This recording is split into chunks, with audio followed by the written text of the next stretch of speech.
हम लोग स्टार्ट कर रहे हैं, चैप्टर का नाम है लाइफ प्रोसेस। मैंने बोला था लाइफ कैसी चल रही है, तो तुमने आंसर दिया था कि बहुत अच्छी चल रही है। तो ये बताया जो हमारे आसपास की लाइफ होती है, तुम देखो उसमें लिविंग थिंग्स भी होते हैं और नॉन लिविंग भी होते हैं। ओके, तो देखो लाइफ प्रोसेस में जो फर्स्ट है, the world is made up of living and non living things. अभी जो मैं बता रहा था, तुम देखो सुबह उठते हो तो तुम्हें सबसे पहले हो सकता है फ्रॉग दिखाई दे जाए, उठते उठते तुम्हें स्नेक दिखाई दे जाए। मैं यहाँ की बात बता रहा हूँ, हम लोग यहाँ उठते तो यही सुबह सुबह डील करते हैं। घर के बाहर निकला तो मेढक, कई बार तो किंग कोबरा, स्नेक, ऐसा कोई सांप नहीं जो इस मोहल्ले में ना दिखा हो। ठीक, फिर लिखा है तो लिविंग और नॉन लिविंग से मिलकर क्या बनती है लाइफ। लिविंग का मतलब क्या है, जीवित, है ना, जो ब्रेथ यानी जो सांस लेते हैं वो सब लिविंग है। नॉन लिविंग जो नहीं लेते हैं। तुम्हें जितने भी सब दिखाई दे रहे हैं, है ना, मोटा भाई, ये जितने भी है ये सब लिविंग है, प्लांट, है ना। इसी तरह से कुछ चीजें हमारे आसपास है जो नॉन लिविंग है। ठीक है, तो लिविंग और नॉन लिविंग से मिलकर ही क्या बनता है तुम्हारी life. How can you differentiate between living and non living on the basis of certain characteristics, है ना। वो कैरेक्टरिस्टिक तुम्हें पता है, हम लोग बचपन से पढ़ते चले आ रहे हैं भाई। तो लिखा है कैरेक्टरिस्टिक्स ऑफ लिविंग थिंग्स, यहीं से चैप्टर की शुरुआत भी होती है। एबिलिटी टू मूव, एनसीईआरटी उठाओगे तो एनसीईआरटी का जो पहला दूसरा पेज है तो उसमें सब यही सारी बातें बताइए। जो लिविंग्स होते हैं वो चलने की क्षमता रखते हैं। प्लांट देख लो यार, प्लांट भी तो लिविंग है, तो इनको चल तो नहीं सकता। एग्जैक्टली, प्लांट की ग्रोथ होती है, वो चल तो नहीं सकता लेकिन उसकी ग्रोथ तो होती है, इसलिए वो लिविंग में रखा जाएगा। ठीक है, दे प्रोड्यूस ऑफ स्प्रिंग, आएगा एक चैप्टर बड़ा इंपॉर्टेंट, रिप्रोडक्शन, उसमें भी ये टॉपिक फिर से आएगा, है ना। जितने भी लिविंग्स होते हैं, ये ऑफ स्प्रिंग का मतलब समझते हो ना बच्चों। ऑफ स्प्रिंग का क्या मतलब होता है, आने वाली न्यू बॉर्न जनरेशन, है ना, इनके पास क्षमता होती है न्यू जनरेशन को प्रोड्यूस करने की। ठीक है, उसके बाद लिखा है दे रिस्पॉन्ड एंड रिएक्ट, तुमको थप्पड़ मार दो तुम रिएक्ट करोगे, प्लांट को थप्पड़ मारते रहो, है तो वो लिविंग भी, लेकिन फिर भी वो रिएक्ट करेगा, नहीं करेगा। एक बार एक साइंटिस्ट थे, उनका नाम है डॉक्टर जगदीश चंद्र बोस, जेसी बोस। उन्होंने एक एक्सपेरिमेंट किया था और ये बताया था कि प्लांट हर एक रिस्पॉन्स को, हर एक हमारी एक्टिविटी को रिस्पॉन्ड करते हैं ना। जगदीश चंद्र बोस, जेसी बोस का एक्सपेरिमेंट भी है बच्चों, जाके सर्च करना। और उन्होंने ये बताया था कि प्लांट हर चीज को रिएक्ट करते हैं। तो जैसे ये लिविंग का ये बता रहे हैं रिएक्शन, वो शायद कुछ मार रहा है तो अपने पैर देखो कहाँ पे मार रहा है उसके, ठीक है, वो रिएक्ट कर रहा है, इसलिए तुमको ये बता रहा है। They get rid of waste matter, हम लोग खाना खाते हैं, सुबह होती है जाके सारा खाना निकाल देते हैं, देख रहे हो।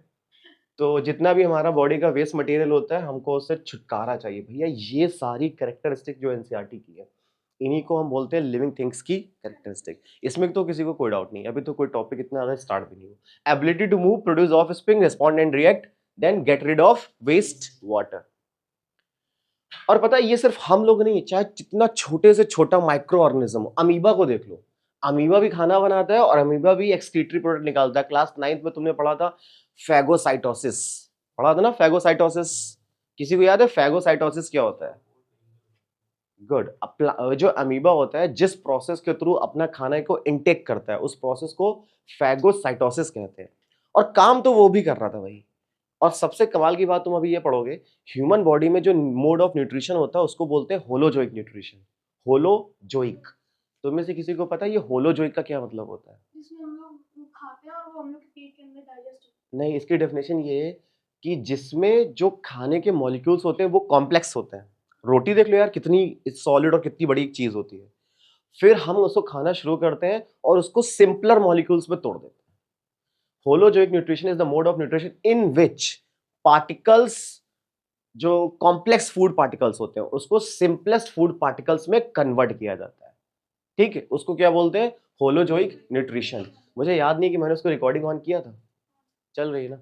ठीक है, अच्छा तो ये पता है होलोजोइक सोचो हमारे अंदर हो रहा है, और वही holozoic mode of nutrition amoeba में भी हो रहा होता है। अभी आएगा तो इसको एक्सप्लेन करते हैं। फिलहाल तुम में से ये देखकर किसी को भूख तो नहीं लग रही होगी? ओके, एक पॉइंट आता है, they turn food into energy, most important point है ना। जो ह्यूमन बींग्स होते हैं या जो भी लिविंग थिंग्स होते हैं, वो खाने का करते क्या है, खाना खा क्यों रहे हैं, तुम खाना क्यों खा रहे हो? तुम देखो, फास्ट जब होता है हमारा, सबसे अच्छा एग्जांपल है, अगर तुम, वैसे तो आजकल लोग फास्ट में खाते ही रहते हैं, खाते ही रहते हैं, जितना तो वो नॉर्मल डेज में नहीं खाते उतना तो वो फास्ट में खा रहे होते हैं सुबह से। लेकिन अगर तुम फास्ट में कुछ ना खाओ, लिटरली वाला फास्ट रखो, तो तुम देखना शाम तक होते होते तुम्हारी बॉडी में एनर्जी जैसा कुछ फील नहीं होगा। क्यों? एटीपीज प्रोड्यूस होना कम हो जाते हैं। जब खाना ही नहीं गया, कार्बोहाइड्रेट नहीं गए, फैट नहीं गए, विटामिन नहीं गए, तो तुम प्रोटीन नहीं गया, तो तुमको एनर्जी किस बात की मिली? इसीलिए लिखा है they turn food into energy. तो हमने लास्ट ईयर पढ़ा था 9th में, हमारी बॉडी में जो एनर्जी होती है वो किस फॉर्म में प्रोड्यूस होती है? Very good, ATP. Nancy, ATP का फुल फॉर्म क्या होता है? एटीपी का फुल फॉर्म जिसको पता बता दे। Adenosine triphosphate. अभी ये इसी चैप्टर में आएगा एक टॉपिक, उसका नाम है ग्लाइकोलिसिस। GLYLOSYSIS। ग्लाइकोलिसिस में हम ये जानेंगे कि बॉडीज में, हर ह्यूमन बीइंग में कितने एटीपी प्रोड्यूस होते हैं। ठीक, तो हमको अगर एनर्जी चाहिए तो कुल मिला के हमें खाना तो खाना पड़ेगा। ठीक है, ओके नेक्स्ट। तो इतना तुम समझ गए। लिखा है let us see what are these processes known as. तो इन प्रोसेस को क्या कहा जाता है? अब लिखा है कि अब ये दो तुम्हारे चैप्टर का ओवरव्यू है, क्या क्या हमें इस चैप्टर के अंदर पढ़ना है। पहला, न्यूट्रिशन। न्यूट्रिशन का मतलब वो हम जो भी कुछ खाते हैं उससे हमारी बॉडी को क्या ग्रोथ, किस टाइप की ग्रोथ मिलती है, न्यूट्रिशन। नेक्स्ट है रेस्पिरेशन, ठीक है। नेक्स्ट है एक्सक्रीशन, उसके बाद है ट्रांसपोर्टेशन, और फिर है रिप्रोडक्शन, फिर है सेंसिटिविटी, फिर है ग्रोथ। ठीक, ये जितने भी हैं प्रोसेस, ये तुम्हारे एक एक पूरे टॉपिक के बराबर है ना। हर एनसीईआरटी का एक टॉपिक है, ये न्यूट्रिशन एक टॉपिक है, रेस्पिरेशन एक टॉपिक है। फिर ये लिखा है जो न्यूट्रिशन है, this process are known as life process. ये जितने भी प्रोसेसेस हैं जो भी तुम पढ़ोगे, इन सारे ही प्रोसेस को कहा जाता है लाइफ प्रोसेस। और लाइफ प्रोसेस से हमको क्या मिलता है? हमारी जो लाइफ है, लिखा है ना सस्टेन मेंटेन्स लाइफ, है ना। तुम सोचो भगवान ने जो भी चीजें दी है ऊपर से लेकर नीचे तक, हर एक चीज का लाइफ में हमारी बहुत बड़ा योगदान है। हर चीज, बॉडी की एक एक चीज, एक एक अंग, एक एक पार्ट ना, सभी से ये चीजें कनेक्टेड है। Nutrition, respiration, excretion, transportation, reproduction, sensitivity, growth. और इस पूरे सिस्टम को क्या बोला गया है? Life process. और यही तुम्हारा बायो का फर्स्ट चैप्टर, ठीक है। So we learn about this process in detail in chapter. अब यहां से तुम्हारा असली टॉपिक स्टार्ट होता है, लाइफ प्रोसेस। देखो लिखा है, ये सबसे पहला टॉपिक है। अब इसका न्यूट्रिशन स्टार्ट कर रहा हूं, ठीक है। न्यूट्रिशन के बाद ट्रांसपोर्टेशन, फिर रेस्पिरेशन, फिर ऐसे ऐसे चलता है। तो जो एनसीईआरटी का पहली हेडिंग है वो है अब न्यूट्रिशन। न्यूट्रिशन क्या होता है? When living organisms need energy for growth and maintenance. तुमको मैंने बताया फास्ट में हमको वीकनेस सी महसूस होने लगती है क्योंकि हम खाना नहीं खाते। हमारी बॉडी में क्या नहीं जा रहे होते हैं? न्यूट्रिएंट्स। तभी तो मम्मी लोग कहती है बेटा एप्पल खा लो, फ्रूट्स खा लो, ये खा लो, वो खा लो, ताकि हमारी बॉडी में एनर्जी तो मिले थोड़ी थोड़ी, ठीक है। तो हमें थकावट कम महसूस होगी। तुम आज भी देखो बहुत सारे लोग ऐसे होते हैं, अभी मैं तुमसे बोल दूं जाओ 4 फ्लोर पे चढ़ के जाओ सुबह सुबह कुछ काम करने के लिए, चौथे फ्लोर पर जाते जाते हाफने लग जाते हैं लोग। ऐसा क्यों होता है? एग्जैक्टली तो ये पता है बॉडी में ऑक्सीजन कौन कैरी कर रहा होता है? तुम्हें सांस फूल ली होगी, ऑक्सीजन नहीं आ रही है, ऑक्सीजन कैरी कौन कर रहा है मनीषा बॉडी में? अबे ऑक्सीजन कौन कैरी कर रहा है? लंग्स। वाह, ब्लड, ब्लड तो कर रहा है, उसके अंदर के एक छोटा सा पार्ट है हीमोग्लोबिन। हीमोग्लोबिन क्या काम करता है? ऑक्सीजन कैरी करने को तो काम करता है। तुमने देखा होगा जिनके ब्लड टेस्ट में हीमोग्लोबिन की कमी आती है, उनको क्या होता है? थकावट महसूस होने लगती है, सांस फूलने की प्रॉब्लम शुरू होने लगती है। क्यों? क्या नहीं आ रही है? Oxygen, O2। ऑक्सीजन का एटॉमिक नंबर क्या होता है रानी? 8 होता है। और मास नंबर? कैल्शियम कार्बोनेट का फॉर्मूला? ठीक है, ओके। तो तुमने ये देखा न्यूट्रिशन क्या है? Living organism need energy for growth and maintenance, they obtain food. And food को, फूड ही तो क्या करते हैं? कैरी करते हैं न्यूट्रिएंट्स। सारे के सारे जो न्यूट्रिएंट्स अल्टीमेटली है कहां होते हैं? तो फूड में ही। आगे गए, अब ये सारे क्वेश्चन आएगा कि सर ये न्यूट्रिएंट्स क्या होते हैं? तुमने पढ़ा था प्लांट में कुछ मैक्रो होते हैं, कुछ माइक्रो होते हैं, 9th में पढ़ के आए थे। हालांकि हम लोग ह्यूमन बीइंग्स के बारे में पढ़ रहे हैं, ओके। कितने मैक्रो न्यूट्रिएंट्स थे साहिल?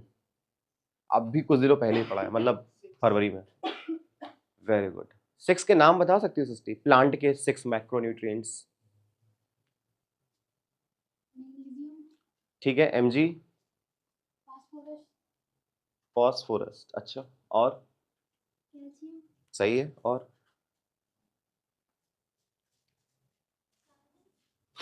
कार्बन मैक्रोन्यूट्रिएंट है। एनपीके याद करवाया था, एनपीके, फिर कैल्शियम, फिर मैग्नीशियम, सल्फर, ठीक है। ये मैक्रोन्यूट्रिएंट्स होते हैं प्लांट के बेटा। ये आएगा आगे, फिलहाल हम ह्यूमन बींग्स के बारे में बात कर रहे हैं। लिखा है substances which an organism obtain from its surroundings and uses as a source of energy. इन सबको क्या कहा जाता है? न्यूट्रिएंट्स। ये वाला स्टेप याद रखना, ये पता है एनसीईआरटी में 2-3 लाइन को एकदम कितने अच्छे तरीके से समराइज किया हुआ है। आगे कह रहा है कि न्यूट्रिएंट्स हमें कहाँ कहाँ से, कार्बोहाइड्रेट्स, प्रोटीन्स, फैट, ये सब हमारे लिए क्या है? न्यूट्रिएंट का तो काम करते हैं। तुमने छोटे बच्चों को क्लास में देखो पढ़ाया जाता है कार्बोहाइड्रेट का क्या रोल होता है बॉडी में, प्रोटीन्स का क्या रोल होता है बॉडी में, फैट का क्या रोल होता है। रिया, प्रोटीन का क्या काम होता है बॉडी में? किसी को पता है क्या? बिना देखे बताओ, प्रोटीन से क्या काम होता है बॉडी में? अभी तो वैसे मैं बता ही दूंगा आने वाले समय। Amino acids, right, amino acids को जनरेट करना प्रोटीन का काम होता है। अभी आते हैं, बात करते हैं उसके बारे में क्या होता है। मम्मी लोग कहती हैं ये सब खाओ खाओ खाओ खाओ, खाते रहो खाते रहो खाते रहो, फास्ट फूड मत खाओ। वो सही तो कह रही, फास्ट फूड मत खाओ। क्यों? क्योंकि फास्ट फूड में क्या होता है? कोई भी न्यूट्रिएंट्स नहीं होता। लेकिन मैं तुम्हें कमाल की बात बताऊं, मम्मी कहती है खीरे खाओ, ठीक खीरे खा रहे हो। मम्मी कहती है कि थोड़ा सा मलाई वगैरह खाया करो, ठीक खाते हो। मम्मी कहती है प्याज खाओ, खाता हो। अब आलू खाओ, सब्जी वगैरह वो खाओ। लेकिन जब उसी को मिला के बर्गर बना दिया तो बर्गर क्यों मना करती है? उसमें मैदा होता है उसके बाद। उसके बाद में मैदा होता है। हट। तो वो भी तो फायदेमंद होता है उतना ही जितना वो अलग अलग चीजें फायदेमंद थी। बाकी सब तो हेल्दी है उसमें बर्गर में, तो फिर क्यों मना करती? ऐसे तो पिज्जा में भी सब कुछ हेल्दी है। नहीं, क्या बात कर रहे हो? पिज्जा में तो अच्छा बेस की बात हटा दो, बाकी तो जो भी स्टफिंग डाली गई है भाई वो अच्छा खासा कितनी हेल्दी चीज है वो, है ना।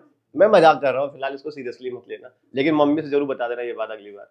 लिखा है the process of intake of nutrients and its utilization, ठीक, by an organism is called as. अब ये क्वेश्चन आया हुआ है एमसीक्यू में, इसलिए मैंने तुमसे पूछने के लिए रोक दिया इसको। कोई बता सकता है क्या आंसर होगा? ये प्रीवियस ईयर 2023 का क्वेश्चन है बच्चों। The process of intake of nutrients and its utilisation by organism is known as. हालांकि एमसीक्यू था, तुम तो देख के बता सकते हो। ओके, कोई बता सकता है? डाइजेशन, ठीक है, और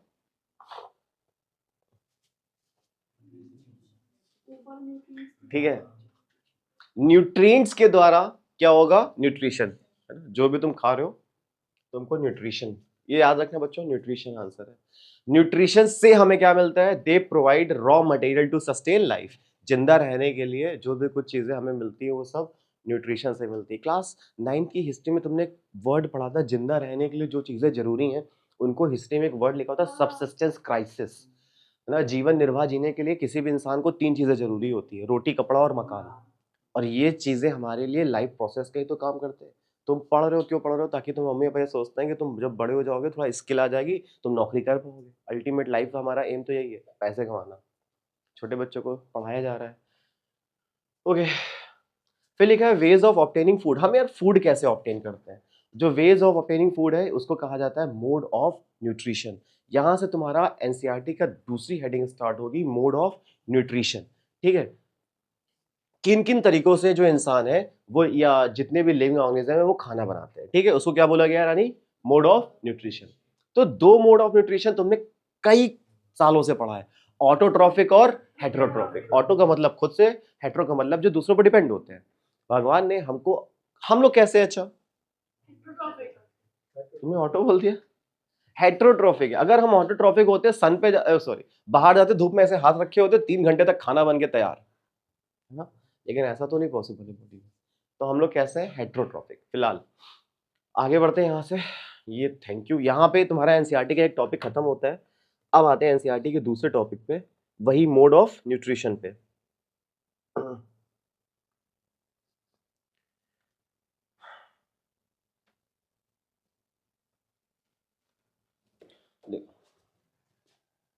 इन ऑटोट्रॉफिक न्यूट्रिशन, ऑटो का मतलब होता है खुद से, ट्रॉफ का मतलब होता है खाना बनाना, ठीक है। जो ऑर्गेनिजम्स होते हैं they takes in inorganic substances from the surrounding. हम किसकी बात कर रहे हैं? ऑटोट्रॉफिक। तो भी देखा है कि यार हम लोग बचपन से पढ़ते आ रहे हैं फोटोसिंथेसिस फोटोसिंथेसिस फोटोसिंथेसिस। फोटोसिंथेसिस क्या होता है? जिस प्रोसेस से जो प्लांट होते हैं वो अपना खाना बनाते हैं। प्लांट को खाना बनाने के लिए कुछ कुछ कंडीशंस चाहिए होती हैं। पानी चाहिए, वाटर, सबसे इंपॉर्टेंट तो सन, सोर्स ऑफ एनर्जी, तुमने पढ़ा होगा बचपन में, FIB में क्वेश्चन आता था, ultimate source of energy on the planet, earth पे जो अल्टीमेट सोर्स है वो क्या है? सनलाइट। तो कुछ जो सब चीजें होती है inorganic substances from the surrounding चाहिए होता है and converts it into organic food. Inorganic substances से वो कन्वर्ट किस में कर रहे हैं? ऑर्गेनिक फूड में। तुमको ये पता है ये ऑर्गेनिक और इनऑर्गेनिक का क्या मतलब है? जिसमें केमिकल नहीं होते। वो ऑर्गेनिक फार्मिंग की बात कर रही हो? हाँ सही है। ठीक है, यहाँ पे फूड मटेरियल्स की बात हो रही है, इनऑर्गेनिक। जब भी कोई तुमसे पूछे सर ये ऑर्गेनिक का क्या मतलब है, हर वो चीज जिसमें कार्बन पाई जाती है उसको ऑर्गेनिक बोला जाता है, हर वो चीज। फॉर एग्जाम्पल तुम 11 पे जाओगे तो केमिस्ट्री दो हिस्सों में डिवाइड, फिजिक्स पूरी एक बुक बन जाएगी, केमिस्ट्री पूरी एक बुक बन जाएगी। तो तुम देखोगे केमिस्ट्री दो पार्ट्स में डिवाइड हो जाएगी, केमिस्ट्री के दो पार्ट्स, एक हो जाएगी ऑर्गेनिक केमिस्ट्री और एक हो जाएगी इनऑर्गेनिक केमिस्ट्री। अभी अगले साल ही जा रही हो 11th में। ऑर्गेनिक केमिस्ट्री में जो भी तुम कुछ पढ़ोगे वो सब कार्बन आएगा, सब में कार्बन, हर एक रिएक्शन में कार्बन। इनऑर्गेनिक में तुम जो भी कुछ पढ़ोगे वो कार्बन से दूर रहेगी वो चीज, ठीक है। तो ऑर्गेनिक और इनऑर्गेनिक का मतलब तुम्हें समझ में आया होगा। फिर लिखा है green plants in the presence of. अब जितने भी फैक्टर्स आ रहे बच्चों ये सारे एमसीक्यू क्वेश्चंस है या किसी ना किसी तरह से पूछे गए सर। सनलाइट हो गया, दे टेक्स इन, है ना। अब तुम्हारा क्वेश्चन था इनऑर्गेनिक, जैसे कार्बन डाइऑक्साइड हो गया, है ना, एंड इनऑर्गेनिक जैसे वाटर हो गया, ठीक है, इसकी प्रेजेंस में they convert it into food. Food का मतलब हो गया ऑर्गेनिक। सनलाइट, हाँ वो इनऑर्गेनिक में रखा जाता है क्योंकि उसमें कार्बन के अलावा एक और चीज जुड़ी जिसका नाम है ऑक्सीजन, ठीक है, इसलिए। तो अभी तुमने तीन चीजें पढ़ी थी, green plants in the presence of, पहला फैक्टर सनलाइट, दूसरा फैक्टर वाटर, तीसरा फैक्टर कार्बन डाइऑक्साइड। याद रखना तीन फैक्टर। फोटोसिंथेसिस होने के लिए यही तीन फैक्टर जरूरी है। जब तुमको पीडीएफ भेजूंगा उसमें सब कायदे से लिखा हुआ है। अभी तो तुमसे वीडियो के लिए समझ लेना कि उसके लिए तीन चीजें, कौन कौन से पढ़ी, तीन चीजें जरूरी थी, सनलाइट, वाटर और कार्बन डाइऑक्साइड। ये तीन फैक्टर जरूरी है जो उसको इनऑर्गेनिक के फॉर्म में मिलते हैं और वो उसको किस में कन्वर्ट कर देता है? फूड, जो खुद कैसा है? ऑर्गेनिक है, ठीक है, okay, by a process known as photosynthesis. और तुमने कई बार पढ़ रखा है इसको हम लोग फोटोसिंथेसिस कहते हैं। किसी को याद है फोटोसिंथेसिस की रिएक्शन क्या होती थी? केमिस्ट्री में पहला चैप्टर में आएगा वो, 6CO2 प्लस, गुड। चलो देखो अभी बताऊंगा। This mode of nutrition is known as autotrophic nutrition. अब तुम्हें समझ में आया अच्छे से ऑटोट्रॉफिक का क्या मतलब था? ये अपना पूरा जो प्रोसेस है इन ऑर्गेनिक सब्सटेंसेस को कन्वर्ट करने का ऑर्गेनिक सब्सटेंसेस में, इसी को क्या बोला गया है? Autotrophic mode of nutrition. अपना खाना खुद से बनाना, मानी समझ गए? आगे बढ़ते हैं यहां से। ऑटो का मतलब होता है सेल्फ, ट्रॉफिक का मतलब होता है न्यूट्रिशन, सेल्फ न्यूट्रिशन, किसी के ऊपर डिपेंडेंट ही नहीं है, ठीक है। So how do we define autotrophic nutrition? Autotrophic nutrition अब जो तुम बोर्ड में लिख के आओगे, nutrition is a mode of nutrition in which organism synthesise their own organic food. Simple सी डिफिनेशन है, अच्छे से याद हो जाएगी, ठीक है। उसके बाद लिखा है सच ऑर्गेनिजम्स आर कॉल्ड ऑटोट्रॉफ्स। तुमसे कोई पूछे कि ऑटोट्रॉफ्स के एग्जांपल बताओ तो बहुत सारे एग्जांपल अभी आगे आएंगे। प्लांट सबसे बेस्ट एग्जांपल, जितने भी प्लांट्स तुम देखते हो अपने आसपास, तो most plants and some bacteria, कुछ बैक्टीरिया भी ऐसे होते हैं जो ऑटोट्रॉफिक मोड ऑफ न्यूट्रिशन के एग्जांपल होते हैं। अभी आएंगे, नाम बताता रहूंगा सीधे सीधे। एक बार याद रखना, ओनली ग्रीन प्लांट्स, ठीक। तुमने देखा है यार कुछ प्लांट्स ऐसे होते हैं जिनकी पत्तियों का कलर रेड होता है ना। प्लास्टिड पढ़े थे? प्लास्टिड, प्लास्टिड में तीन तरीके के प्लास्टिड थे बायो में। कौन कौन से तीन थे? Chromoplast, chloroplast, leucoplast. उसमें से एक प्लास्टिड ऐसा होता था जो प्लांट को कलर देने का काम करता था, क्रोमोप्लास्ट। जो लीव्स को कलर देने का काम करता था, प्लांट्स को कलर देने का काम करता था, क्रोमोप्लास्ट। तो ये प्लास्टिड्स की वजह से हो रहा है, लेकिन हम ये नहीं कह सकते कि इसकी वजह से इसमें फोटोसिंथेसिस नहीं हो रहा है। क्लियर है क्या? अगर नहीं हो रहा होता तो भाई वो प्लांट एग्जिस्ट ही कैसे करता प्लैनेट पे, ठीक। तो तुम ये समझ गए। लिखा है however there are some organisms which can not prepare their own food. कुछ लोग ऐसे होते हैं जो अपने से खाना नहीं बना सकते, इन्हीं को तो हम लोग क्या बोलेंगे? हेट्रोट्रॉफिक, है ना। इन्हीं को क्या बोला जाएगा? हेट्रोट्रॉफिक। एग्जांपल देख लो भाई, ये अपना खाना खुद से नहीं बना सकते, किसी के ऊपर तो डिपेंड रहना ही पड़ता है। ये किसी घास पे डिपेंड है, ये इसके ऊपर डिपेंड है, इसीलिए इनको हेटेरोट्रॉफिक में रखा गया है। ये किसी के ऊपर डिपेंड है। अबे केले का मुंह, मैंने ये देखा, अभी ध्यान नहीं दिया। ठीक, तो ये सारे जो है किसी ना किसी चीज पे डिपेंडेंट, इसीलिए इनको किसके रखा गया है, हेटेरोट्रॉफिक मोड ऑफ न्यूट्रिशन। ठीक है, ये चींटी है, अंडे लेके जा रही है, कुछ गलत मत समझना। और ये क्या खा रहा है, मटर है शायद। ये कौन सा एनिमल है, मैं सोच रहा था उस समय, किसी को पता है कौन सा एनिमल है? मंकी है ये?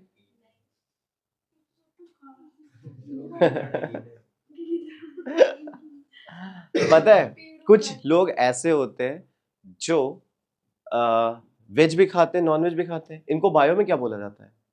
Non vegetarian. ओमनीवोर्स। क्या बोलते हैं? ओमनीवोर। बायो के टर्म्स में याद कर रखा करो आंसर्स को। तो लिखा है बच्चों, this mode of nutrition is known as heterotrophic nutrition. Clear है? हेटेरो का मतलब होता है जो दूसरों पर डिपेंड हो, यानी डिपेंडिंग ऑन अदर्स। ट्रॉफिक का मतलब होता है न्यूट्रिशन। एग्जाम्पल के लिए जितने भी एनिमल्स हैं एंड फंजाई। ठीक है, इसको फंजाई पढ़ते हैं। आगे बोलते हैं इन हेटेरोट्रॉफिक न्यूट्रिशन डिफरेंट, अब आती है डिफिनेशन की बात जो तुम बोर्ड में लिखोगे। Different organisms use different strategies to obtain food depending on methods. जैसे बॉडी की डिजाइन उनकी कैसी है, ठीक है। उसके बाद जैसे एग्जांपल के लिए देख लो, herbivores need different food compare to carnivores based on their digestive system.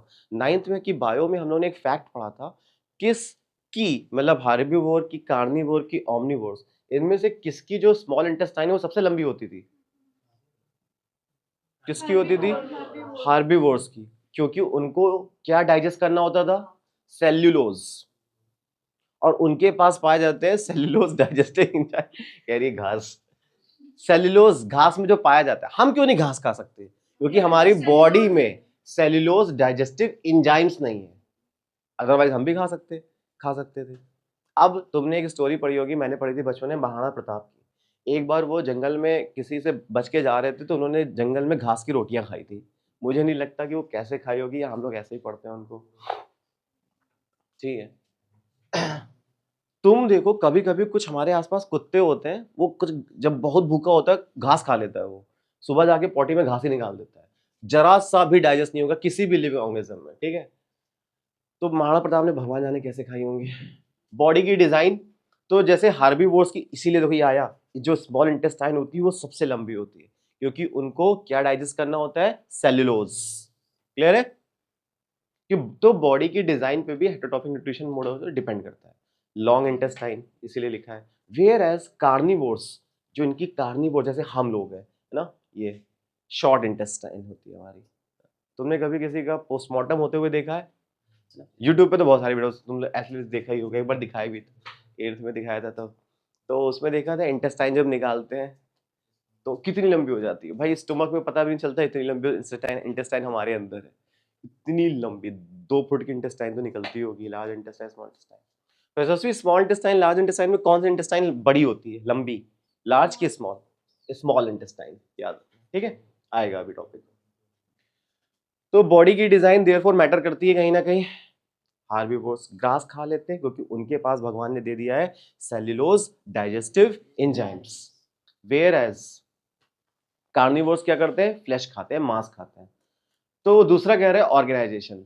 अब ऑर्गेनाइजेशन का क्या मतलब है बायो में? Whether the organism is unicellular और मल्टी सेलुलर। इसीलिए 9th क्लास में पहले पढ़ा दिया था, what are the difference between unicellular organism and multi cellular.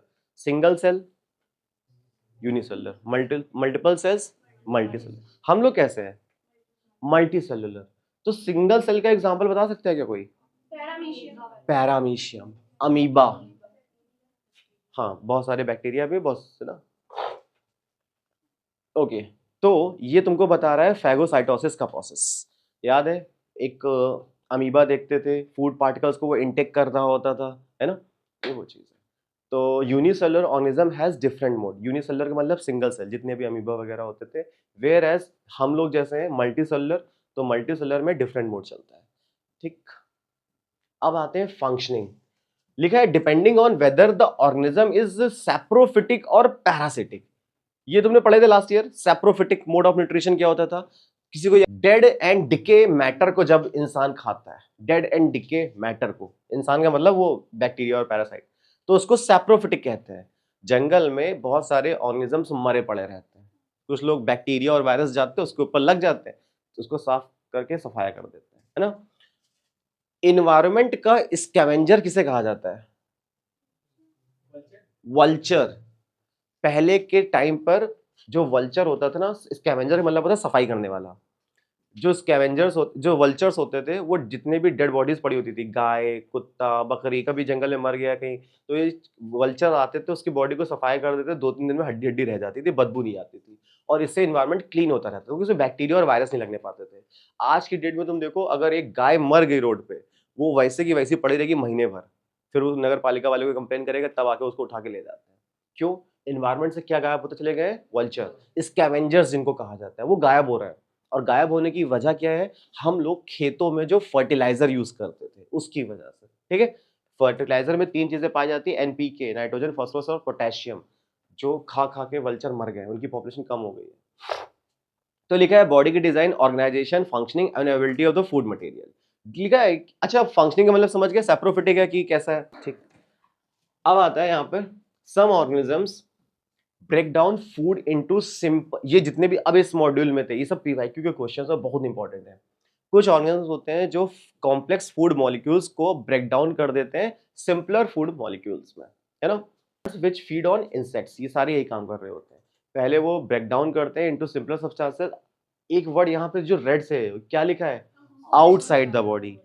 कुछ लोग ऐसे होंगे यही सेम काम कर रहे होंगे, लेकिन इनसाइड द बॉडी। हम लोग क्या करते हैं? हम लोग, क्या ऐसा लगता है खाना उठा रहे हैं हाथ से और उसको बाहर ही खा ले रहे हैं हाथ से, और वो खाना हाथ से अंदर आ रहा है? ऐसा तो नहीं हो रहा है। हम खाने को उठा के मुंह के अंदर डाल रहे होते हैं, यानी हमारे अंदर पहले वो जो कॉम्प्लेक्स फूड है वो पहले बॉडी के अंदर जा रहा है, इनसाइड द बॉडी। इसीलिए हमारा एग्जाम्पल नहीं लिखा यहां पर, फिर वो एब्जॉर्ब होता रहता है, ठीक है। ओके, तो जैसे एग्जाम्पल के लिए मशरूम हो गया, ठीक है। फूड पार्टिकल्स को इंटेक, जो मशरूम वगैरह होते हैं, ये एंजाइम्स को रिलीज करते हैं, है ना, जिसकी वजह से ये खाने को बाहर से ही डाइजेस्ट कर सकते हैं, ठीक, एब्जॉर्ब कर लेते हैं। आगे आता है कुछ ऑर्गेनिज्म, अब हमारी बात हो रही है शायद, break down food inside the body, है ना, कंफर्म है हमारी बात हो रही है, देन एब्जॉर्ब इट। क्लियर है क्या? Human beings, cat and cow. देखते हैं क्यों ऐसा होता है। अब देखो, फूड का ये पार्टिकल था, जो न्यूट्रिशन होता है बॉडी में या डाइजेशन होता है, वो सबसे पहले किस पार्ट से स्टार्ट होता है? माउथ से, और कहां जाके खत्म होता है? एनस पे, ANUS, ठीक है। तो ये फूड का पार्टिकल था, गया सबसे पहले वो कहा जाता है? स्टमक में। अच्छा, एक क्वेश्चन आता है इसमें, प्रीवियस में पूछा भी गया है, डाइजेशन पार्शली कहां कंप्लीट होता है? पार्शली स्टोमक, अब ये स्मॉल इंटेस्टाइन है, स्टोमक है, डाइजेशन पार्शली कहां होता है? स्टोमक में। और कंप्लीटली डाइजेशन कहां पे होता है? कंप्लीट का मतलब पूरा डाइजेशन हो चुका होता है, वो है आंसर स्मॉल इंटेस्टाइन। याद रखना, दोनों क्वेश्चन में डिफरेंस है और दोनों क्वेश्चन प्रीवियस में पूछे गए हैं। पार्शली डाइजेशन होता है स्टोमक में और कंप्लीट डाइजेशन होता है स्मॉल इंटेस्टाइन में, ठीक है। ये सारी बातें तुम्हें नोट से मिल जाएंगी। तुमने देखा होगा यार, स्टोमक के अंदर कुछ विलाई, VI जैसे कुछ चीजें पाई जाती हैं। स्टोमक के अंदर 2 चीजें बड़ी इंपॉर्टेंट है, जिनका फंक्शन हर बार बोर्ड में पूछा किसी ना किसी सेट में। एक तो विलाई, VILLI, और दूसरा HCl, हाइड्रोक्लोरिक। तुम्हें पता है हमारे पेट में कौन सा एसिड पाया जाता है? मम्मी लोग कहती हैं या बड़े लोग कहते हैं कि खाना खाते वक्त पानी नहीं पीना चाहिए, कोई बता सकता है इसका रीजन क्या है? खाना ऊपर आ जाता है, ग्रेविटी के ऊपर चला जाएगा हमारी बॉडी में। हमारी बॉडी में ग्रेविटी के ऊपर जो भी कुछ निकलता है उसके लिए तुम्हें जान लगानी पड़ती है, उल्टी, वॉमिटिंग। वॉमिटिंग मुंह से निकल रही है, ग्रेविटी के अगेंस्ट में जा रही होती है ना। ग्रेविटी तो नीचे लानी चाहिए थी, लेकिन उस तभी तो पूरी जान निकल जाती है वॉमिटिंग के समय, क्योंकि वो ग्रेविटी के अगेंस्ट में काम कर रहे होते हैं। दूसरा भाई, लेकिन प्लांट बड़े अच्छे होते हैं। यूकेलिप्टस का पेड़ देखा है भाई, कितना ऊंचा होता है, पानी नीचे से ऊपर जा रहा है, ग्रेविटी के अगेंस्ट से पानी काम कर रहा होता है। क्यों कर लेता है फिर? उसको क्यों नहीं वॉमिटिंग हो जाती है? क्योंकि उसके अंदर जाइलम और फ्लोएम दे रखा है भगवान ने, जिसको हम कंडक्टिंग टिश्यू बोलते हैं। खैर, मेरा क्वेश्चन ये था, खाना खाते वक्त पानी क्यों नहीं पीना चाहिए? नहीं पता? उसका आंसर ये है, हमारी बॉडी स्टोमक में एक एसिड होता है, इसको बोलते हैं HCl, हाइड्रोक्लोरिक एसिड। और जब तुम खाना खाते हो तो हो सकता है कि वो खाना एकदम अच्छे से हाइजीनिक तरीके से बनाओ, लेकिन जब उसमें कोई बैक्टीरिया या कुछ ऐसा आ गया होगा, तो हाइड्रोक्लोरिक एसिड क्या काम कर रहा होता है? जो सारे इनऑर्गेनिक जितने भी सब्सटेंस उसको खत्म करने का काम कर रहा हो, जितने भी बैक्टीरिया आ जाते हैं उनको HCl क्या करता है? न्यूट्रलाइज कर देता है। लेकिन अगर तुमने पानी पी लिया तो जो HCl एसिड और बेस, पानी क्या होता है? एक अच्छा बेस होता है। ठंडा पानी तो कतई नहीं पीना चाहिए खाना खाते वक्त। तो जितने भी HCl की वर्किंग होगी वो क्या हो जाती है? धीमी हो जाती है, स्लो पड़ जाती है, जिसकी वजह से हमारा खाना सही से डाइजेस्ट नहीं हो पाता। तो कभी भी कुछ हैवी खाना खाओ तो उस समय तो कतई नहीं पानी पीना चाहिए। फिलहाल मेरा ये टॉपिक चल रहा था कि फूड पार्टिकल इनटेक हुआ, स्टोमक में गया, ठीक है, आगे बढ़ते हैं यहाँ से। तो स्टोमक में एसिड काम करता है HCl, और फिर वो ब्लड, जब वो खाना डाइजेस्ट हो जाता है स्मॉल इंटेस्टाइन में, अब वो खाना के जो पार्टिकल्स होंगे वो किस में चले गए? ब्लड में। एनर्जी भी तो चाहिए हमें, खाना खा क्यों रहे हैं? एनर्जी के लिए तो चाहिए।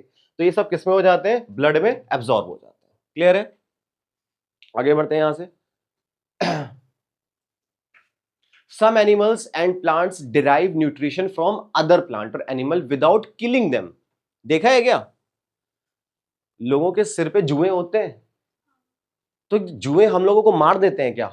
हम लोग मर गए रात भर में? नहीं ना, आपको तो पता नहीं चलता मेरे सर पे जुए है ना, नहीं पता चलता।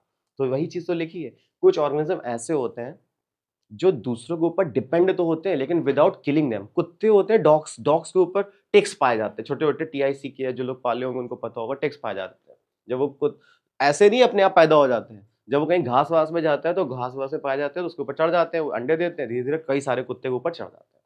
लिखा है but during the process they harm the host plant और एनिमल्स। लेकिन धीरे धीरे तुम्हारे बॉडी का न्यूट्रिशन तो खत्म कर रहे हैं, है ना? तुमने देखा होगा, अभी अमेजॉन रेन फॉरेस्ट में चले जाओ, लीच चिपक जाएगी कहीं ना कहीं तुम्हारे शरीर पे, तुमको पता भी नहीं चलेगा कि लीच चिपकी हुई हो, तो जब देखोगे तो पता चलेगा। लेकिन वो क्या कर रही है? अल्टीमेटली खून तो चूस रही है तुम्हारा, है ना? एग्जाम्पल के लिए कह रहा है cuscuta, ticks, lice, leeches, tapeworms. किसी को ये पता है क्या टेपवर्म कहां पाया जाता है ह्यूमन बॉडी में? भाई बायो तो ऐसे लग रहा है एकदम कुछ भी नहीं पता है। ह्यूमन बॉडी की स्टोमक में टेपवर्म पाया जाता है। अभी आएगा तो दिखाता हूं। कैस्कटा की बात कर लेते हैं। ये कैस्कटा का पेड़ है। कैस्कटा को हिंदी में अमरबेल कहा जाता है। अमरबेल ये क्या करता है? अच्छा खासा प्लांट होगा, उसके राउंड में ऐसे ऐसे ऐसे ऐसे करके निकल आता है और उस प्लांट की ग्रोथ को रोक देता है। क्यों? प्लांट की ना लीव्स बढ़ पा रही है ना उसकी स्टेम बढ़ पा रही है, ग्रोथ को तुमने रोक दिया, तो इसीलिए उसको क्या बोलते हैं? Parasitic plant. क्या नाम है? कैस्कटा। ठीक, आगे आते हैं टेक्स। डॉग्स पे पाई जाती है, या है ना? Parasite found on the bodies of the animals like dogs. उसके बाद आता है लीस। लीस जो सिर पे जुए पाए जाते हैं। Parasite found on the hairs of animal. फिर आता है लीचेस। लीचेस हमने देखा होगा, खून चूसने का काम करता है, ह्यूमन बॉडी पे चिपक गया तो ब्लड सकिंग पैरासाइट। लेकिन इसमें फील नहीं होता, तो ये पता है एक स्पा होता है, उसमें ह्यूमन बॉडी पे छोड़ दिए जाते हैं खूब सारे, देखा होगा। उसके बाद आता है टेपवर्म। टेपवर्म क्वेश्चन याद रखना, टेपवर्म पाए जाते हैं स्टोमक के अंदर या intestine. Worms found in the intestine of man and derive nutrition from there. ठीक है, किसमें पाया जा रहा है? ये इंटेस्टाइन में, याद रहेगा ये, लार्ज इंटेस्टाइन, स्मॉल इंटेस्टाइन। ठीक, टेपवर्म। कभी वॉमिटिंग हो, सफेद सफेद कुछ निकले तो समझ जाना टेपवर्म निकला है, जिसकी वजह से तुम्हें वॉमिटिंग हुई है। How do organisms obtain their nutrition? अब आ गया, ठीक है। Since the food and the way it is obtain differ, the digestive system is different in various organism. Her organism में जो डाइजेस्ट सिस्टम का तरीका होता है वो भी अलग अलग होता है। जैसे कि single celled organism, the food may be taken in by the entire surface. पूरी की पूरी सरफेस से वो फूड जो है वो अंदर जा सकता है, फ्रॉग वगैरह में देखा होगा। But as the complexity of the organisms increases, जैसे जैसे human body, animal, elephant, cow, buffalo जैसे जैसे इंक्रीज करती जाती है, different parts become specialised to perform different functions. तो उनके पार्ट्स जो होते हैं वो अलग अलग फंक्शन परफॉर्म करने लगते हैं। एग्जांपल के लिखा है अमीबा टेक्स इन फूड, खाना तो इंटर करता है, using temporary finger like projections या extensions of the cell surface which fuse over the food particle forming food vacuole. अबे तुम्हें ये पता है कि अमीबा, एक यहाँ पे नाम आ रहा है टेम्परेरी फिंगर लाइक प्रोजेक्शन, क्या बोलते थे उसको? नाइन्थ में भी पढ़ाया था। टी से आंसर है। अमीबा, जैसे हमारे पास भगवान ने फिंगर दिए, अमीबा के पास छोटे छोटे फिंगर लाइक प्रोजेक्शन दे रखे हैं, स्यूडोपोडिया, पी साइलेंट होता है, आगे स्यूडो चलता है। स्यूडोपोडिया से अमीबा फूड पार्टिकल्स को अंदर की तरफ इंगल्फ करता है। वो पहले बॉडी में क्या क्रिएट करता था? वैक्यूल। ये जो लाइन लिखी हुई बच्चों बड़ी इंपॉर्टेंट है, याद रखना। आंसर क्या था? स्यूडोपोडिया। ठीक, तो ये फूड पार्टिकल्स उसको इनटेक कर लेता है, फूड को इनगल्फ करता है। फिर जब उसने इनगल्फ किया तो बाहर भी निकालेगा एक्सक्रीशन को। इसीलिए तुम देखोगे जो प्रोसेस ह्यूमन बॉडी में था वही सेम प्रोसेस अमीबा में भी होता है। एक क्वेश्चन भी आ चुका है, इसमें से कौन सा ऑप्शन ऐसा है जिसका मोड ऑफ न्यूट्रिशन सिमिलर है ह्यूमन बींग्स की तरह? अब ये मत समझ लेना कि ऑटोट्रॉफिक और हेटेरोट्रॉफिक की बात हो रही है, होलोजोइक न्यूट्रिशन मोड ऑफ की बात हो रही है। हम भी क्या करते हैं? फूड को अंदर लेते हैं और फिर एक्सक्रीशन के थ्रू बाहर निकाल देते हैं। वैसे ही अमीबा भी वही काम कर रहा होता है। ठीक है, डाइजेस्टिव प्रोडक्ट उसके बॉडी में होते हैं, जितना डाइजेशन करना कर लेता है, उसके बाद जो भी बचेगा उसको क्या करेगा? अनडाइजेस्टेड मटेरियल को बाहर कर देगा। इसीलिए तुम पढ़ोगे अमीबा और ह्यूमन बॉडी का जो मोड ऑफ न्यूट्रिशन है, जिसको हम लोग बोलेंगे holozoic mode of nutrition. Amoeba ने ऐसा क्या किया? कॉम्प्लेक्स फूड मटेरियल को अंदर किया, उसको डाइजेस्ट किया, फिर जो उससे डाइजेस्ट नहीं हो पाया वो सब बाहर कर दिया। ह्यूमन बॉडी में तो ऐसा हो रहा है, रोटी को खा रहे हैं, बॉडी में जा रही है, डाइजेस्ट हो रही है, जो डाइजेस्ट नहीं हो रही है वो एक्सक्रीशन के थ्रू बाहर निकल जा रही है। समझ गए साहिल?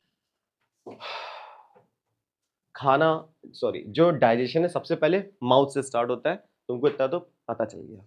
अब इस स्लाइड में जो भी कुछ पढ़ेंगे वो है एंजाइम्स के बारे में, सबसे इंपॉर्टेंट पोर्शन जो आएगा बोर्ड में। अच्छा, एक बात और, तुम्हारे दिमाग में क्वेश्चन आएगा, जैसे इस चैप्टर को अलग अलग हिस्सों में डिवाइड किया गया है। पहला था जो तुम पढ़ रहे हो न्यूट्रिशन, फिर है डाइजेशन, ट्रांसपोर्टेशन, एक्सक्रीशन, रेस्पिरेशन, ये सब अलग अलग पार्ट्स हैं। और पता है हर पार्ट 4-4 या 5-5 नंबर कैरी करता है। लेकिन बोर्ड में क्या होता है, किसी एक सेट में मान लो डाइजेशन से पूछा तो 100% दूसरे सेट में लॉन्ग में किसी दूसरे पार्ट से पूछेगा, ट्रांसपोर्टेशन से पूछेगा, तो तीसरे सेट में एक्सक्रीशन से पूछेगा। सेम क्वेश्चन जो 4 या 5 नंबर वाले होते हैं वो नहीं होते ना, बाकी तो सब सेम मिलेंगे, ऊपर नीचे हो जाते हैं। जो 4-4 या 5-5 नंबर साइंस के क्वेश्चन होते हैं वो चेंज मिलते हैं, क्योंकि मैंने कॉपी चेक किया तो इतना तो अनुभव हो ही जाता है कि वो पिछले 2-3 साल से ऐसे ही कर रहे हैं। तो तुम्हें हर पार्ट को उतना ही वेटेज देना है। ठीक है, ओके। आईसीपीएम 4-2-4-6, 4-2-4-6 का मतलब 4 पेयर है इंसिजर्स के, 2 पेयर है कैनिन्स के, 4-2-4 4 पेयर है प्रीमोलर के और 6 पेयर हैं मोलर्स के। ये बन गए 16 ऊपर 16 नीचे, तो बन गए 32 दांत। समझ में आया क्या? तो ये चबाने का काम। अब मेरा क्वेश्चन आया, सर ये सलाइवरी ग्लैंड, लाइट चली गई, गर्मी बढ़ रही है, ये सलाइवरी ग्लैंड का क्या काम होता है? सलाइवा प्रोड्यूस करती है। तुमने देखा होगा रोटी खाने के बाद अगर तुम सब्जी नहीं खा रहे हो, रोटी के साथ कुछ नहीं है, बस रोटी खाओ सिंपल, शुरू में टेस्ट नहीं आता रोटी का, फिर धीरे धीरे रोटी मीठी हो जाती है, किसकी वजह से? सलाइवरी ग्लैंड की वजह से। ठीक है, याद रखना। और सलाइवा प्रोड्यूस करती है जो कॉम्प्लेक्स फूड मॉलिक्यूल को ब्रेक डाउन करने के लिए हेल्प करती है ना। लिखा है the crushed food is wetted, wet का मतलब गीला हो जाता है, किसकी वजह से? सलाइवा की वजह से। अब ये क्वेश्चन आया कि सलाइवा कहां से सिक्रेट होता है, तो आंसर क्या हो जाएगा? Salivary gland. इस टॉपिक में, डाइजेशन वाले टॉपिक में कम से कम 5 या 6 एंजाइम्स आएंगे। जब अपने नोट्स लिखना है तो 6 एंजाइम्स को एक जगह शॉर्ट में लिखे रहना, पेपर के समय एंजाइम्स भूल जाओगे, मैं 100% गारंटी के साथ बोल रहा हूँ, इस साल भी हुआ है बच्चों के साथ। इतने सारे एंजाइम्स हो जाते हैं क्योंकि तुम्हें यही नहीं याद रहता कि कौन प्रोटीन डाइजेशन कर रहा है, कौन क्या कर रहा है ना, लास्ट में आके भूल जाते हो। तो एक जगह शॉर्ट में नोट्स में लिखे रहना। आगे बढ़ते हैं यहाँ से। तो सलाइवरी एमाइलेज कैसे काम कर रहा है तुमको पता चला। ठीक है, फिर लिखा है saliva contains enzymes called salivary amylase. ठीक, सलाइवा जो थूक है, उस थूक में जो एंजाइम है उसका नाम है salivary amylase. Complex food molecules को ये बाइंड कर लेता है, चिपका देता है। ठीक है, ये स्टार्च है, जो हम लोग रोटी वगैरह खाते हैं या जो भी चीज खा रहे हैं उसमें स्टार्च है, स्टार्च को ये बाइंड कर लेता है। ठीक, जिसकी वजह से वो कॉम्प्लेक्स फूड मॉलिक्यूल क्या हो जाते हैं? सिंपलर मॉलिक्यूल्स में ब्रेक हो जाते हैं। इसी को तो बोलते थे होलोजोइक मोड ऑफ न्यूट्रिशन, जो अमीबा में भी हो रहा है और हमारे अंदर भी हो रहा है, जिसकी वजह से ये ब्रेक डाउन हो जाते हैं इनटू सिंपलेस्ट शुगर। बड़ा इंपॉर्टेंट क्वेश्चन आया, स्टार्च किस में टूटा है? इनटू सिंपलेस्ट शुगर, किस एंजाइम की वजह से? Salivary amylase. तो हमने पढ़ लिया indirectly what is the function of salivary amylase in human digestion. तो क्या बोलोगे? It breaks down starch into simplest sugar. Notes में तुम्हें सब मिल जाएगा। ओके, तो यहाँ पे याद रखोगे स्टार्च को सिंपल शुगर में तोड़ने का काम कर रहा है सलाइवरी अमाइलेज। क्लियर है क्या इतनी बात? सहवाग समझ में आ गया अच्छे से? ओके। और सलाइवरी अमाइलेज पाया कहां जा रहा है? सलाइवा में। और सलाइवा कहां पाया जा रहा है? माउथ में, जो ह्यूमन डाइजेस्टिव सिस्टम का पहला पार्ट है, एलिमेंट्री कैनाल का। ओके, लिखा है food is partially digested in the mouth, partially digested. अच्छा, जब एमसीक्यू में क्वेश्चन आएगा तो माउथ ऑप्शन में होगा, परेशान होना, उसमें स्टमक ही होगा। ठीक, लिखा है digestion of the food starts in the mouth, कहां पे स्टार्ट होता है? माउथ में। ओके, अब ये देखो लिखा है now the partially digested food goes down through the oesophagus. तो हमें पता है हमारे ये जो फूड पाइप है, इसी फूड पाइप का दूसरा नाम क्या है? ऑसोफेगस। ठीक है, विंड पाइप का दूसरा नाम क्या है? ट्रैकिया। Very good, trachea. तो वो खाना गया, फूड मॉलिक्यूल्स गए नीचे की तरफ। ठीक, ओके। अब एक क्वेश्चन आता है कि ये बड़ा इंपॉर्टेंट है, अब जो टॉपिक स्टार्ट हो रहा है इसको बोलते हैं पेरिस्टाल्टिक मूवमेंट। याद रखना, वो जो खाना हम लोग खा रहे थे जो कॉम्प्लेक्स था, वो बॉडी में नीचे जा रहा है, और नीचे जा रहा है उस प्रोसेस को क्या बोला गया? ठीक है, याद रखोगे पेरिस्टाल्टिक मूवमेंट। पेरिस्टाल्टिक मूवमेंट क्या होता है? जो ऑसोफेगस पाइप होता है, जिसको फूड पाइप कहते हैं, ये सिकुड़ता है, बंद होता है, खुलता है, बंद होता है, खुलता है, बंद होता है, खुलता है। तुमने देखा होगा यार, कभी कभी हम खाना खाते खाना अटक जाता है, नीचे नहीं जा रहा होता है, ऑसोफेगस पाइप की वजह से। ठीक है, फिर पानी पी लो, या फिर केले वगैरह भी खाते हैं, इसकी वजह से जो मूवमेंट होता है वो नीचे की तरफ इजिली हो जाता है, तो खाना भी नहीं जाता। ये बोर्ड में क्वेश्चन आया हुआ है, what is the peristaltic movement, 2023 का क्वेश्चन, 2024 का क्वेश्चन, 2025 में नहीं था, 2024 का क्वेश्चन था। अच्छा, जैसे इन लोग क्या करते हैं, एक पैटर्न है, मैं तुम्हें आगे ही बताऊंगा। अगर जैसे मान लो किसी एक साल में बोर्ड में दे दिया डाइजेस्टिव सिस्टम से, तो अगले साल वो नहीं देते डाइजेस्टिव सिस्टम से। लेकिन मैं ये नहीं कह रहा कि पढ़ो नहीं, लेकिन उनका ये पैटर्न है, वो नहीं देते। जैसे उन्होंने ह्यूमन सर्कुलेटरी सिस्टम पिछले साल नहीं थे, पिछले साल के वाले बैच को जो पढ़ाया उसमें सर्कुलेटरी सिस्टम नहीं दिया था। इस साल वाले जो बैच को पढ़ाया उसमें देखो वो आया, ह्यूमन हार्ट के बारे में आ गया, और मैंने उनसे बोला भी था, रटवा के भेजा था, और सर्कुलेटरी सिस्टम आया भी, वो भी 5 नंबर में आया, केस स्टडी टाइप के क्वेश्चन। इस साल इस टॉपिक से क्वेश्चन नहीं आए, एक भी क्वेश्चन नहीं है, एक भी। तो इसको अच्छे से पढ़ लेना फिलहाल। पेरिस्टाल्टिक मूवमेंट क्या होता है? जिस मूवमेंट से जो फूड पार्टिकल्स थे, कॉम्प्लेक्स फूड पार्टिकल्स, वो नीचे की तरफ जाते हैं। लेकिन एक वर्ड यहां पे याद रखोगे, rhythmic contraction and relaxation of oesophagus. Arpit बोलो, मैंने क्या बोला? मनीषा बोलो। Rhythmic contraction and relaxation of food pipe या फिर ऑसोफेगस, उसको बोला जाता है पेरिस्टाल्टिक मूवमेंट। ठीक है, खुलना बंद होना, जिससे जो कॉम्प्लेक्स फूड पार्टिकल को नीचे की तरफ इजीली चला आएगा। अब तुमको ये समझ में आ गया पेरिस्टाल्टिक मूवमेंट क्या होता है। फिर अभी मुझे क्वेश्चन पूछना था, मैंने ध्यान नहीं दिया। हमारे स्टमक का जो शेप होता है वो क्या होता है? जे शेप। पहले क्वेश्चन बोर्ड में बहुत आता था, अभी पिट चुका है, आप सबको याद हो गया, अब नहीं आता। जे शेप स्टमक होता है। ओके, फूड पार्टिकल्स ऊपर से गए, पेरिस्टाल्टिक मूवमेंट से आए, नीचे चले गए, स्टमक में गए।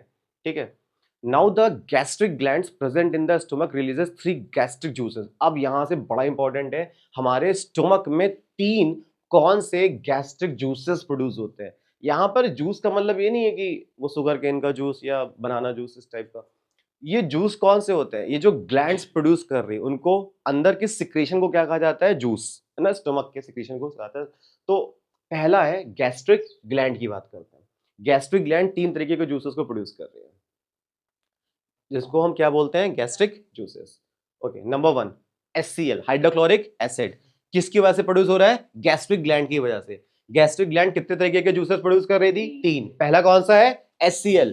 तुमसे क्वेश्चन पूछा बोर्ड में। अच्छा, एक बात और सबसे इंपॉर्टेंट चीज बताता हूं, जैसे मान लो तुम्हारे पास बोर्ड में कोई क्वेश्चन आया और वो जो क्वेश्चन था वो डाइजेस्टिव सिस्टम से जुड़ा हुआ, ये है क्या? समझ लो, डाइजेस्टिव सिस्टम से जुड़ा हुआ है, लेकिन तुमको उस वक्त आंसर नहीं याद आ रहा है। सलाइवरी एमाइलेज पूछा, तुमको आंसर नहीं याद आया। HCl का फंक्शन पूछा, तुमको आंसर नहीं याद आया। ऑसोफेगस का फंक्शन पूछा, तुमको आंसर नहीं याद आया। तो भाई सबका आंसर एक ही होता है, it helps in digestion of food, बस। ठीक है, याद रखना, इसको चिपका देना, टीचर नंबर नहीं काट सकता, लेकिन ये तब करोगे जब तुमको उसका एग्जैक्ट आंसर ना याद हो। क्यों? क्योंकि डाइजेस्टिव सिस्टम में जितने भी ऊपर से लेकर नीचे तक एंजाइम्स यूज होते हैं, सबका एक कॉमन फंक्शन है, वो है it helps in digestion of food. इसको याद रखना, भूलना नहीं। ठीक है, ओके अब जैसे बोर्ड में 2024 से पूछा था write two function of HCl, क्योंकि बच्चे नॉर्मली टीचर भी पढ़ाते ही नोट्स में, उसमें 2-3 लिख दूंगा मैं। तो what is the function of HCL? Gastric gland कितने टाइप के जूसेस प्रोड्यूस कर रहे थे? 3, उसमें से पहला कौन सा था? एचसीएल। एचसीएल का फुल फॉर्म क्या होता है बेटा? तुमने पूछा नहीं, मैं भूल गया। एचसीएल का फुल फॉर्म एक एसिड है, सही बोला। कौन सा एसिड है? इसका नाम क्या है पूरा? मानवी कौन सा एसिड है? Hydrochloric acid. Hydrochloric acid. मानवी तुम इसका मुझे मॉलिक्यूलर मास बता सकती हो? क्यों नहीं बता सकती भाई? अबे कॉन्फिडेंट और सस्ती पूछूं बता देगा, बिना उसके बताओ पेन चलाए। रिया बिना पेन चलाए बताओ जल्दी से। 36। Very good, 36.6, 36.5। क्लोरीन का होता है 35.5, हाइड्रोजन का होता है 1, दोनों को जोड़ दोगे 35.5 प्लस 1 36.5। क्या कर रही थी तुम? पूरा 9th में यही बैठ के पढ़ा केमिस्ट्री में। ओके फंक्शन आया सर, एचसीएल का फंक्शन क्या था? जितना भी हम लोग खाना खाते हैं, जितने भी जर्म्स हमारे खाने में गलती की वजह से आ गए, उनको किल करने का काम कौन कर रहा है? Hydrochloric acid. तुम्हें से किसी को पता है एचसीएल वो स्टोमक का पीएच कितना होता है? स्टोमक का पीएच एक्सपेरिमेंट कराऊंगा पीएच वाला। पीएच पता है ना पीएच क्या होता है? अच्छा ठीक है, फिर बताऊंगा बाद में। केमिस्ट्री, केमिस्ट्री का पहले चैप्टर में, राइट, इसलिए नहीं पता होगा। जितने भी जर्म्स हमारी बॉडी में आ गए, उसको किल करने का काम कौन कर रहा है? एचसीएल। ओके एचसीएल ये काम करता है। इट ऑल्सो क्रिएट, देखो दूसरा फंक्शन बच्चों, फिर बता रहा हूं कि कम से कम 3 फंक्शन याद रखने हैं सभी के। एचसीएल के 3 फंक्शन, सलाइवरी अमाइलेज के 3 फंक्शन, क्योंकि अब बोर्ड में वो एक पूछता ही नहीं है, वो सीधे पूछेगा 3-3 या 2-2। It also creates acidic conditions which are necessary for the digestion of proteins. मैंने तुम्हें बताया किसी का फंक्शन भूल जाओ तो वहां पे लिख देना it helps in digestion of food। तुम एचसीएल में भी लिख सकते हो ये काम। Second juice is enzyme pepsin. अब दूसरा नाम क्या आ रहा है? पेप्सिन। पहले का नाम क्या था? एचसीएल। दूसरे का नाम क्या आया? पेप्सिन। इसका मतलब पेप्सिन जो एंजाइम है वो किसी के डाइजेशन में हेल्प कर रहा होगा ना? तो किसके डाइजेशन में हेल्प करता है? प्रोटीन। प्रोटीन पेप्सिन याद रखना, ठीक है। प्रोटीन के डाइजेशन में कौन हेल्प कर रहा है? पेप्सिन। पेप्सिन कौन है? एक एंजाइम है जो कहां से प्रोड्यूस हो रहा है? गैस्ट्रिक ग्लैंड्स की वजह से। गैस्ट्रिक ग्लैंड्स कितने तरह के जूस प्रोड्यूस कर रही थी? 3। पहला वाला, दूसरा वाला, ओके। पेप्सिन गैस्ट्रिक ग्लैंड की वजह से प्रोड्यूस होता है, ठीक है, जो प्रोटीन के डाइजेशन में हेल्प करता है। ये जो पर्पल कलर से तुम देख रहे हो ये था पेप्सिन। जो तुमने रेड कलर से देखा स्टोमक में आया प्रोटीन। प्रोटीन किससे जाके अटैच हो गया है? पेप्सिन से। ये तुमको बता रहा था। Third juice is mucus. Mucus which protects the inner lining of the stomach from action of acid. तुम्हारे दिमाग में क्वेश्चन आना चाहिए था, सर जब स्टोमक के अंदर इतना भयंकर एसिड घुसा हुआ है HCl, तो हमको ही क्यों नहीं वो हार्मफुल, हमारे लिए क्यों नहीं हार्मफुल है? हमारा पेट क्यों नहीं जल जा रहा है? कभी कभी तो ऐसा होता है, वैसे एसिडिटी उसको बोलते हैं, है ना। इनो खा लेते हो फिर सही हो जाता है। तो इसका आंसर क्या था? क्योंकि हमारी स्टोमक की लाइनिंग होती है, ये लाइनिंग होती है, भगवान ने एक लाइनिंग दे रखी है जिसको क्या बोला जाता है बच्चों? म्यूकस, है ना, म्यूकस। ओके तो ये जो म्यूकस होता है वो क्या करता है? हमारे ही स्टोमक को किससे बचा रहा होता है? एसिड से। ओके अब तुम्हें याद हो गया गैस्ट्रिक ग्लैंड्स के कितने जूसेस थे? पहला वाला HCl, दूसरा वाला पेप्सिन और तीसरा म्यूकस। ये सब है स्टोमक में। स्टोमक में प्रोड्यूस हुआ गैस्ट्रिक ग्लैंड्स। गैस्ट्रिक ग्लैंड ने ये 3 एंजाइम्स रिलीज किए।